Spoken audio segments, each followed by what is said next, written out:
I want you to belong somewhere, to have roots of your own. With David, you'll be able to find those roots. Live normally like any woman should do. Believe me, my dear, your future lies with David, and not with a silly old buffer like me. One day, I shall come back. Yes, I shall come back. Until then, there must be no regrets, no tears, no anxieties.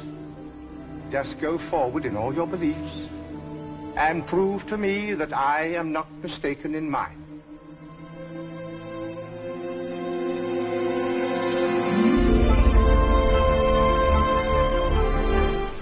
And on BBC4 you can see the whole of the very first series, Doctor Who, An Unearthly Child, in a couple of minutes.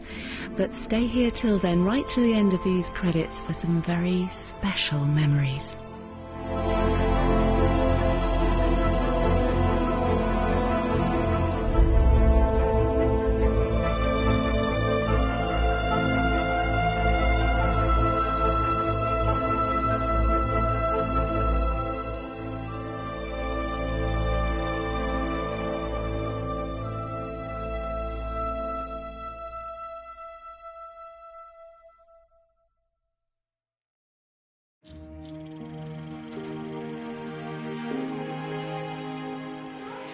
This is your debut in pantomime. Do you see your future in pantomime? No. What qualities are there in pantomime that you feel you haven't got?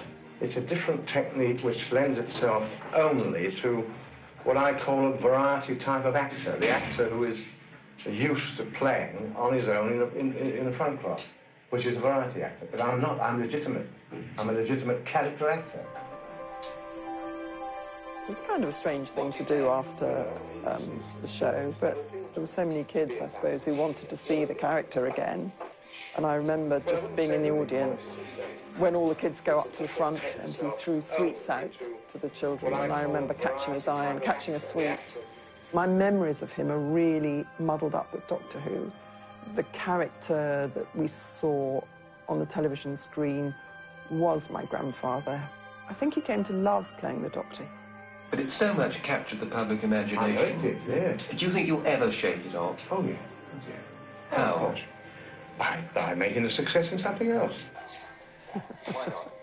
Why do you think children like you? Because you're rather a grumpy sort of person.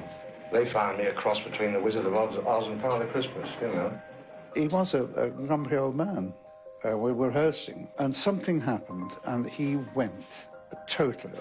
And they cancelled the rest of the rehearsal. He came in the next day, and he came in with 3 little posies of flowers for the ladies, and he obviously thought, what can I take the chaps? And he came in with a tin of biscuits. I found it so moving somehow, and it was his grumpy way of saying, I'm sorry. The difficulty is asking an actor to play eccentric, because then they start to be acting. Bill Hartnell wasn't acting it. He was just implicitly, in his own way, eccentric. The whole thing about Bill was that he was so unpredictable. You didn't know what he was going to do. There was this mystery about him.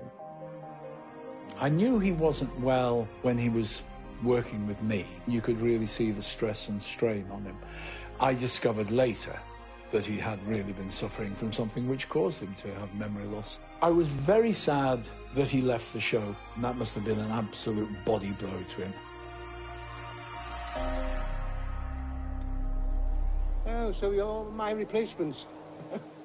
A dandy and a clown. When they decided to make the 10th anniversary programme, my grandfather had deteriorated quite a lot. He was not fully aware of how poorly he was. Barry Letts, my producer and I, contacted Patrick Troughton, and he rang up William Hartnell. And William Hartnell was very keen too. He said, yes, we're very happy to do it, love to do it. I believe my grandmother had to intervene and say, look, he's not really well enough to cope with learning lines and all that. But they devised a way to make it possible. There were prompt boards in front of him for every line, and somebody would hold it up, and Billy would say the line, and then there'd be another line and another line. Yes, well, the party's over now. You young men and I go back to our time zones. Though considering the way things have been going, well, I shudder to think what you'll do without me.